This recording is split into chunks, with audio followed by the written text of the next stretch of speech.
Hi, I'm Aron, pint-sized punk, here with LICE. How you doing? All good, thanks, Arlo. All the better for seeing you. Sorry, I thought there was going to be more from the gang there. Everyone else happy to see Arlo? Yes. Yeah, that's good. Very nice. Nice to see you too, Alistair. You were like an actual like child the last time I saw you. You were like sort of that big, and now you're taller than me now, which isn't a massive thing, but yeah, you're taller than me. Yeah, for real. Yeah, dude. Yeah. Damn. How old are you now? 14. Fuck. Damn. Yeah, Achieved a lot. Speed running the career in the media. Right, so, speaking of, what music were you into when you were 14 like me? That's a very good question. When I was 14, I was actually sort of just discovering contemporary music when I was 14. Up until that age, I was mostly listening to stuff my parents were into. My dad is really into, or his first love was like electronic music from sort of turn of the 80s, things like OMD, who were from like around where he lived. And my mom's like a prog fan, so was into like like King Crimson and stuff. So I guess I just sort of listened to that stuff, and then when I was 14, I heard the Strokes, who by that point had been active for probably about like a decade. But I sort of like heard for the first time. So yeah, that was sort of, and from there it was just I guess sort of canonical indie fare for a couple of years. So you missed the pop punk phase, I did. where the rest of us thrived. I kicked everything off with Simple Plan, age 12. I'm sure you can hear the influence in our music. Now, then probably moved on. At 14, I was probably listening to more like a little bit of Metallica, a bit of Arctic Monkeys, entry-level stuff. You know when you Google like alternative music now. Yeah, you're like the top of the list. You're like, where do I start? Yeah. I hate everything my parents listen to. Unlike Alistair, I'm gonna go listen to something else. I then did learn to love everything my parents were listening to, but maybe a couple of years later, I got hold of a Prodigy CD, and then was like, oh man, this is actually great. I just listened to loads of Muse, just like on repeat for like 4 years. That's literally my answer, depressingly. Just fucking love Muse. Love Matt Bellamy. Love Chris Wolstenholme. Love Dom Howard. 3 for 3. Who's a better answer? For me, probably more metal. Should I grab this? Probably more metal. I liked a lot of Gojira. I was listening to a lot of Iron Maiden, Metallica, Black Album, Mastodon. Crack the Sky for me was like one of my favorite albums of all time. The drumming, the Bran, I think his name's Bran Daler. It's like, yeah, very inspirational. And then a bit more like Death Grips and stuff, more electronic stuff. When I was 14, I think King Gizzard were on their like 5-album spree. That was like peak year.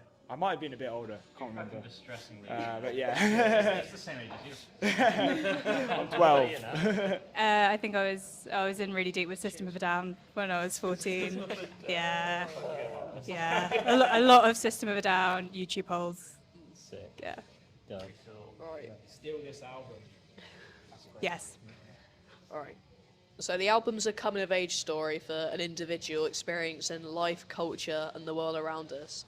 If you'd met someone who'd like basically grown up in a bubble for their whole life, what film, book, and album would you recommend for them to represent our culture? That is such a good question. I mean, the album answer writes itself, surely. Oh yeah, it's like listen to Third Time at the Beach, whatever the fuck it's called, by LICE. Out now on 8093, the greatest album in the history of recorded and unrecorded music. Yeah, okay. If not that, okay, for movie,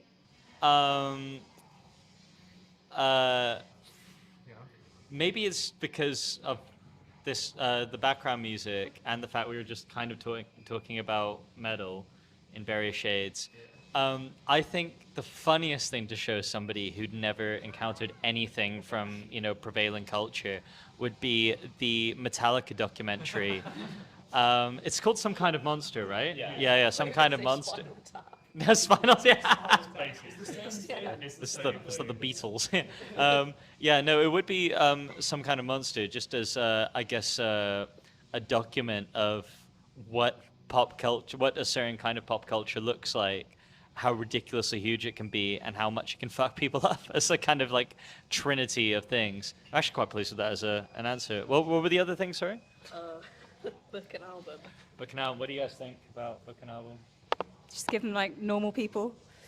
Nice. It resonates with a lot of people, you know? Yeah, damn. Yeah. It's a modern age love story. You gotta go weirder than that, surely. You give them Kathy Acker's rewrite of Don Quixote, Oh, yes. and you give them no input beforehand, and you just make them read it in one. That's the only way. They're reading it. They're like, what's an abortion though? And what's a dog? And like, what's a? We need cultural context before that. Oh no, they're going This is straight the in. context. This is the context. This informs their entire understanding of the world from nothing. Same answer. Yeah, perfect. Nice. Got to be Shaun the Dead, I reckon. Jonathan. Some, yeah. Nice. I think maybe like Shaun of the Dead's like a little bit too morbid. Just show them True Blood, and and be like this is what culture is.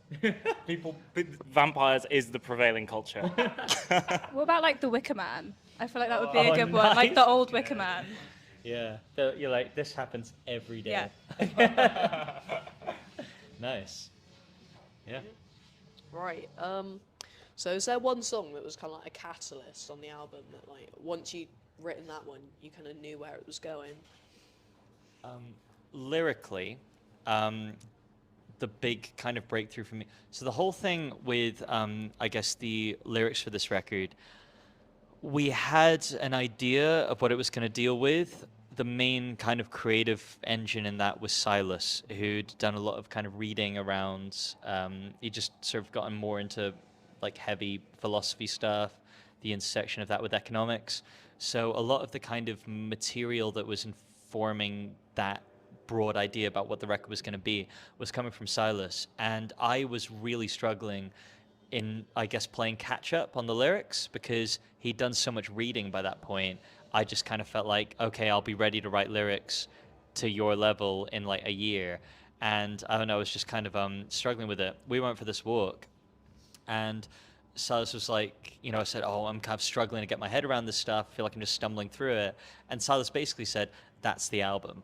You know, started cobbling together musically what this is going to be like with that reading in mind, with those reference points in mind. But the way that you write the lyrics is going to be sort of charting the process of you trying to understand this stuff. So you're going to get this realistic sense of somebody trying to understand something. And the big kind of, I think like a couple days later, I was working at the time, day job, and I kept in the drawer under it. I locked up at the end of the night a drawer that had an interface, a notepad, and like a mic. And I demo after work. So I like got the mic out, and I pretty much in its entirety wrote Unscrewed, like the lyrics for that, which like the music was already there for it. And I sent that to Silas, and he was like, yeah, that's it. And from there, in terms of confidence and stuff, you know, it was just soaring, I suppose. But musically, what do you think? I think that's a good question. Maybe Third Time at the Beach? Yeah, that's what I was going to say. I think we started writing this like too long ago when we were all on a sort of semi-holiday / writing getaway, and that song kind of came to the table as one of the first things we started working on, really. But as it developed, it kind of turned into this. I guess it sounds like a lot of ideas meshed into one song, all of which you can kind of expand on different parts of that song which developed into other songs on the record. It felt like a blueprint for what the rest of the record could become. Absolutely putting it, yeah. So yeah, I reckon there. And yeah, as I said, it was really early on when we wrote it. And it's distressing and confusing, so that kind of fit the bill. Yeah. Context a lot of other things, isn't it? Yeah. Anyone else got anything to add? I know nothing about the record. What about you, Nat? Was there one that felt like a turning point? I I guess my favorite tune is To the Basket, just Oh, because it's like yeah. super experimental Yeah. and really melodic, and we really got to play around with it, the violin, the saxophone. Yeah. It was just special Yeah. and different to what LICE had done before. Yeah. But no, I agree with everyone else. Yeah. Yeah. Nice. Right. What's your favourite thing about Bristol? Favorite thing about Bristol for me, it's the music community here. It's so inspiring the way that it regenerates itself with incredible new talent. I'm one of those people. So I came to Bristol to study initially, and I'm one of those people that went to uni with zero idea really of what they wanted to do. And it's very funny in the background. I'm not going nuts. This is the scalar. This is yeah. It's it's really funny. So I came to Bristol. I had no idea of what I wanted to do. I didn't know how to play an instrument, which I still don't. But I know I was kind of into music. But then I came here. I was so inspired by what people like at the time, like Howling Out Records were doing. There was just this amazing scene. And that's what got me into music journalism, as you know. And, we started LICE, and it's just been this incredible adventure ever since. I don't think the same thing would have happened if I'd not come here. Not even necessarily at that point in time, because since then it just feels like it's gone better and better. I was talking with James from Scalar, who's one of our best friends in music, and I was thinking about at Green Man in 2017, when we'd sort of just started being booked to play shows rather than having to put them on ourselves because no one cared. Me and James kind of sat on the grass, and we were talking about how a few people that were big deals to us, like the Howling Out, like Joe from Howling Out Inspectors, were moving away or kind of starting new chapters in their lives, and it felt like we were at the start of, I guess like the next page or whatever. And you reflect on it now and you think so much amazing music has come through the city even in the past few years. So it's it's just a wonderful place to be if you are into music. I'm going to say the beer. It's really good. Because the beer here is actually really good, and there's a lot of amazing breweries here now. Really So, 4 years' time, Arlo, you're going to have a lot of choice. Exactly. There's some amazing I've had beer. pretty much every band in Bristol saying they're going to buy me a drink on my birthday, so that'll be fun. Add us to that list. Yeah. Please consider us for an invite. I will not take it for granted. So he's gonna have megabucks. He's gonna be the fucking Fantano. He can buy us drinks. It's like- The next Mr. Beast coming soon. the next Mr. Beast. Have you considered making a switch to just throwing bands into random survival situations and filming them for huge sums of cash? I've already got the awful products. So, Oh, yeah, amazing. Band v Bunker. Yeah, you just lock a band in this room at Rough Trade and see how long they can survive based on the materials in that room. Right. Annie, what's your favourite thing about Bristol? I think bands and beers covers it. Yeah. I have some good friends that live here, so seeing them is my favourite part of coming here. Yeah. Right. It's just So, if you bands, love Bristol so beers, and much, Fans, beers, and boys. Fans, beers, and boys. Damn. Alright, so if you love Bristol so much, why'd you leave? Oh, fuck me. Basically, I desperately wanted to stay in Bristol and continue building a career in music journalism. Not to spook you, but certainly at the time, my experience was that there wasn't really anything for me beyond the real entry-level stuff I was doing. At the time, they've changed the rules around it, but at the time, I was able to volunteer with BBC Introducing, doing some stuff there. But after a point, it's kind of like, you're not really able to... I wasn't able to get anything in the way of work that would sustain me. I tried really hard to, I guess, parlay my stuff with the Germ, by that point, I'd started writing for like the Guardian and stuff, and I couldn't use any of it to get steady work at local things like Crack Magazine, who I really wanted to write for, and actually still haven't written for, save for a feature they very kindly invited us to do. So I desperately wanted to stay in Bristol, but in terms of, I guess, continuing to build a career in radio and press and the stuff I do now, at the time I just wasn't able to do it. But one day I'd love to come back. Just need something to open up. I still spend about 60% of my time here, so I'm not a traitor.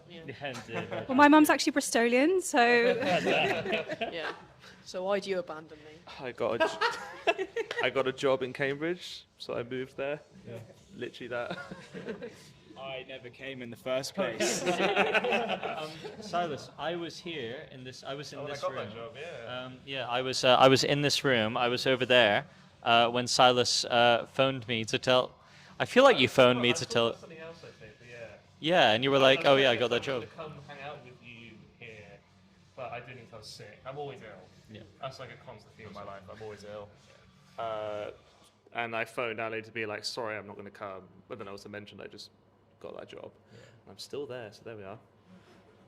Pretty cool. Very cool. So, I've done about 150 interviews, and I always try and ask a "Would you rather" question, and I've run out. So we looked this one up, and this is what came up on Reddit. So if you're on Reddit, you know it's not going well. But,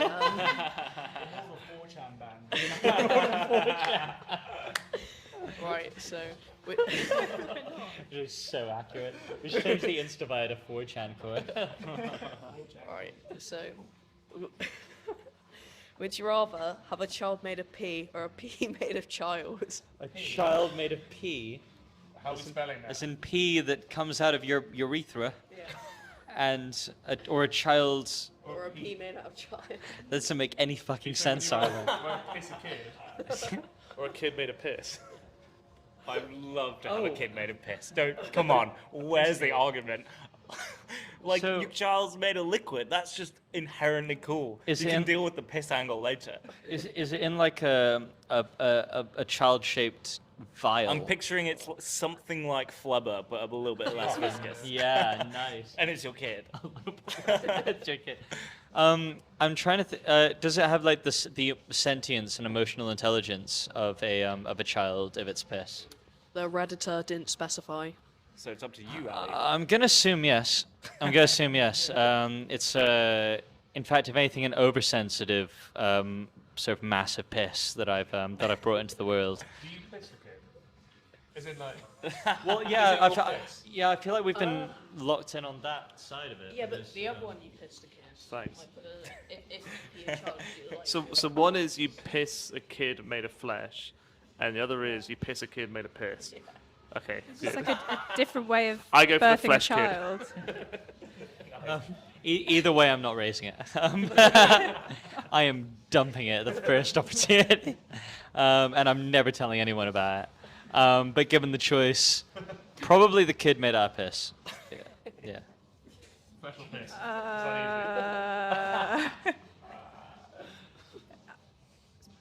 I think a kid made out of piss Piss is kid? preferable. piss kid. I'm all over piss kid. Yeah, piss kid. Like a non-sentient. Piss kid. I'll go piss kid. Yeah, piss kid all the way One around. flesh, four piss as Yeah, well. nice. Piss kid. Piss kid. It's a bad name. But I was going to say, I've got the new single from Piss Kid.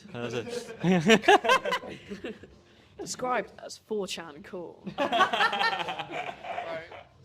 What's next for LICE? Thanks for LICE. About to play this Big Bananas tour.